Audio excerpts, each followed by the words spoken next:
Okay, twisted knee. Twisted knee. Okay yan, pilipit to. Twisted knee sa left. Sa right, ganun din. Ano yung pinakamasakit sa'yo? Left po. Left talaga. Okay lang yun. Ano lang naman yan? Mga bilin lang yan para... Sa left. Twisted knee talaga. Malalaman mo kasi pag twisted knee yan.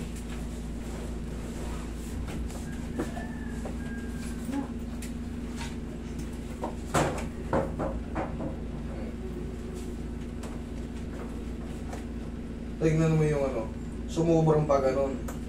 Oh, tignan mo. Dapat yan hindi magtatama. Tignan mo ito nagtama. Oh, dapat yan hindi tatama. Sa kabila, good. Pero ito, wala, umusog yan. Siyempre, siguro, pagtalon mo, pagbagsak. Pero nangyayari kahit sa mga, basta mga athlete, wala, pangkaraniwan lang yan. Kailan ba siya nadali? Kailan ka nadali ng ganyan? Last year po. Last year pa. Ngayon, anong ginawa mong treatment? Anong ginawa niyong treatment? Inano ko lang po sir, hilip ko lang, ganyan. Pero never kayo nag-undergo ng mga therapy sa hospital? Hindi sir, wala po. Okay. Gusto ko nga kayo. Ano bang nararamdaman mo ngayon? Ano yung ngayon ha, sa actual ngayon? Ano po ba? Ano bang nararamdaman mo? Isang taon na kasi bakit hindi pa rin gumagaling? Ano po sir, nasakit po siya pag lakad ang lakad. Nasakit siya pag Tapos hindi lumalakad ko po ka. kayang umakyat ng hagdan. Ito po yung una. Okay. Tapos 20 years old ka pa lang. Eh paano pag senior ka na? 20 years old, kasagsaga na ano yan. Kumbaga, ito yung tinatawag natin prime. Kumbaga, walang kapaguran yan. Walang kapaguran yan. Kumbaga, kahit ilang laro, nasa prime ka. Malakas pa yung pagkabagsak mo nung nagbabalibol ka? Eh ano, grade 3. Hindi siya totaling napunit.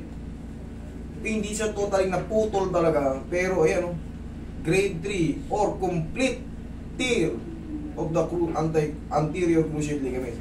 Yung ACL niya ang napunit.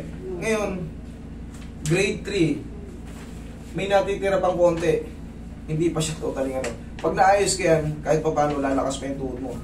Pero ang magiging consequences nito, mukhang medyo tatagal pa yung panahon bago ka makabalik. Mga ilang buwan, 6 na buwan bago ka makapaglaro ng volleyball. Grade 1 or minimum yan, hindi ako sure ha, kumbaga basta minimum yan. Grade 1 o mild sprain of the posterior, sa likod naman to, itong posterior ligaments. Okay, collateral ligaments intact. Menisci, posterior medial, posterolateral coronal injury as described. Talagang matindi yung ano mo, napilipit ito. Popapadpad edema, likely reactive o literally oriented patella with respect to the patellofemoral groove. Moderate joint effusion, bone contusion, okay. Bone edema, bone contusion and edema, diffuse particular subcutaneous edema. Okay. Pero ito, last year. Hindi, ito talaga lalabas talaga lahat po kasi nung panahon na yun, talagang punong-puno ng swelling yan. Pamamaga. Tapos, ang mahalaga, hindi pa siya yung totally rupture. Grade 3 lang. Kumbaga, may chance pa yan. Tumagal naman na 1 taon kahit pa paano. Alignment na lang yan. Tapos, palagi mo lang inini-support. May chance pa yan makahakbang-hakbang ka sa hagdan. Kasi 20 years old ka pa lang. Dapat, lahat ng hagdan, kaya natin. Eh kung ngayon 20 years old ka pa lang, hindi ka na nakakakyat sa hagdan, paano na lang pag mas umidad ka pa? Diba? Paano na lang? Pero yan, subukan natin. May chance pa yan. Pero, hindi man 100%. Pero pagdating ng 6 months, baka 100% na. Higa ka dyan. Pero ganyan ka na rin, ano nun, yung weight mo last year. Mas payat siya. Lumaki lang siya sa konti. Mas lumaki ka ngayon. Sa bahay lang siya eh. Wala nang sports. Opo. Kasi, Kain tulog na lang. Sa bahay, din. nakapilipit ito. Tuhod niya. Pero maayos pa yan. Oo nga po sir. Kaya nga hindi talaga ako ngayon. Ito, so, hindi nyo inano, Nagsabaw yung... Wala pa kong gumagalaw. Wala pa, okay. Kayo lang po. Sige, ayusin natin. Pag nakaakyat ka na sa hagdan, sinyales na yan, ayos na to. Mayroon kang knee support dyan. Ayun, wala. Nakalimutan po namin. Bili kayo ng knee support ha. Kahit hindi na siya masakit, knee support mo na siya. Meron po kami sa bahay kaso na. Oo, basta kahit hindi na siya, pakuha ka ng bandage, Roy. Kahit hindi na siya masakit, basta tatandaan mo. Hayaan mo lang nakakabit, tatanggalin mo lang siya pag matutulog ka na. Okay? Kasi ito, matindi yung tumama sa'yo. Yung ACL mo tsaka yung PCL mo may tama, kaya hindi mo matiin. Kaya pagka kahit mga normal mo lang, pag medyo napaparami, sumasakit na siya, no? Nagkikis-kisa na kasi sa loob. Kakaroon ng buong contusion dahil sa pagkapilipit ng pagkabagsak mo. Pero ayusin natin. Kaya natin yan.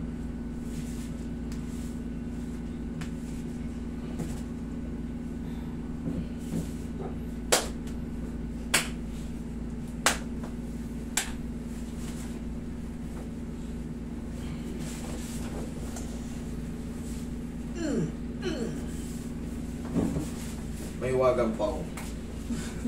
May wagang pau lang eh. Tapos yung bandage natin. Tapos tetestingin mo ngayon doon sa hagdan. May hagdan dyan. Kung yung knee support nyo lang sa bahay na itsura, yung may butas dito, Yes, sir. o yun, tapos yung may strap, Yes, sir. kabit mo lang yun, araw-araw mo na ikabit para sakaling, siyempre, dumarating ang panahon, gumagala-gala tayo eh. Basta ikabit mo lang siya kahit hindi masakit. Parang self-therapy mo yun para makarecover kasi weak pa talaga yan. Ngayon, magbabago lang ng konti yan. Mas gagaan yung tuhod mo. Pero, hindi ka pa totaling magaling. Kasi ngayon pa lang na medyo mataas yung mataas yung damage no medyo na-damage ng todo yung ACL mo.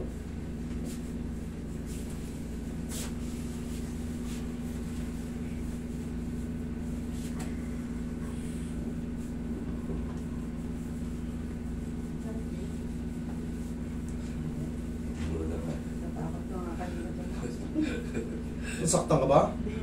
Wala, tapos na eh. Aplos na lang to ng pagmamahal. Baga, hindi, ano lang yun. Yung sinasabi ko aplos ng pagmamahal, medium to soft. Hindi yung literal na pagmamahal. Pati tayo dyan. Mga pisti tayo dyan. Hindi, ano lang yun, words ko yun sa mga inihigot ko. Kasi may mga hard, may mga soft, medium. Yun, aplos ng pagmamahal sa akin lang yun.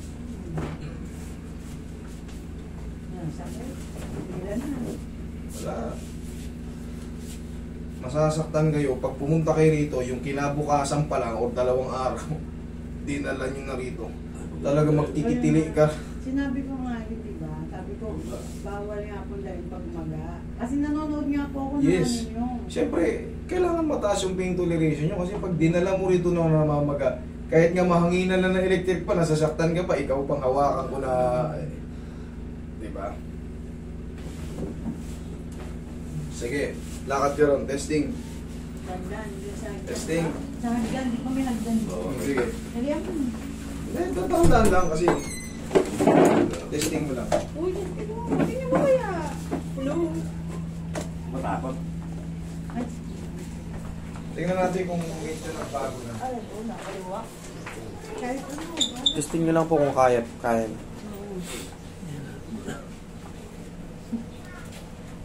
Kahit dito lang muna pa yung mga paganto. Kasi malaki yung hagdan eh. Kahit yung Medyo mga- mataas kasi dyan, ma'am eh. Kahit Dito na lang muna sa medyo mababa daw. Kasi yan eh. Ito pa. Oh, yan. Sige nga. Ito po. Sige. And go. Oo. Po, abi na Ha? mo. Isa pa. Sige. Iyan kasi ang regular. Eh, yun kasi masyadong malala. Ano yun? Isa pa. Sige nga. Kaya? Ano?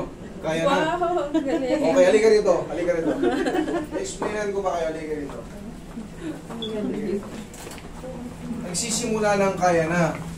Kung mapapansin nyo, ma'am, nagsisimula ng kaya niya na. Ngayon, kung mapapansin nyo, mayroon pa siyang ilang. Naiilang ba siya? Naiilang ba siya? Pero that is normal. Siyempre, sa haba ng panahon na na-injury ka, ngayon pala nakabalik. Sabi ko nga sa inyo, within 6 months, makakalaro na to ulit. Makakabalik to sa laro. Pero kailangan nyo lang, maglalagay lang po na kayo ng palagi ng knee support. Kahit hindi siya masakit, kasi babalik natin yung lakas ng tuhod niya. Parang ano lang yan, nagsi-self-therapy ka. Okay? Parang ginawa mo, yun nga, self-therapy. Tapos, bike ka muna. Balik ka sa papawis. Bike ka lang muna. Huwag ka muna magtatalo, huwag mo muna isubok. Yung mga normal walk, tapos bike ka lang muna. Para gumaan ka. Mas magaan kasi. Shock absorber kasi natin yan. Para pag naglaro ka ulit, malakas ka na ulit pumalon. Malakas ka na ulit pumalo. Okay, napansin mo, nagbago na, no? Kasi pag nakatwist yan, umiipit yung tinatawag nating ACL tsaka sa PCL sa gitna. Kaya, naku, parang pag dininan mo lalo siyang sasakit. Mawawala ng lakas. Pero yun, normal lang yun dahil nakapilipit. Pero ngayon, natanggal na yung pilipit. Okay. Sige nga, ano ka gan? Pansinin mo, kaya mo na yung sarili mo. Hindi, kabila. Oo nga, sir. Dati kaya mo ba yan? Hindi. Okay, tanggal na yan. Tanggal na yung twisted niya. Grade 3 ACL injury. Nakalagay sa MRI niya. Pero, let me. Okay? Thank you. Okay? Sige, pagaling ka. Thank you po.